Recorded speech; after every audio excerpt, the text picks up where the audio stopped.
Dam પાર્કમાં. તો આ છે મારા મમ્મી, ઓલી છે મારી નાની બેન રૂહી, અને આ છે મારા પપ્પા, અને આ છે મારી નાની બેન. નાની બેન તમે અહીંયા આજે આવ્યા છીએ પાર્કમાં હિંચકા ખાવા. તો મને હિંચકા ખાવા બહુ ગમે, અને મારી મમ્મીને.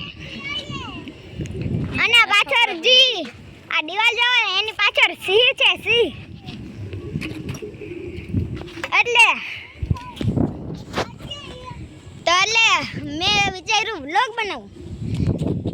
એટલે પછી હાલો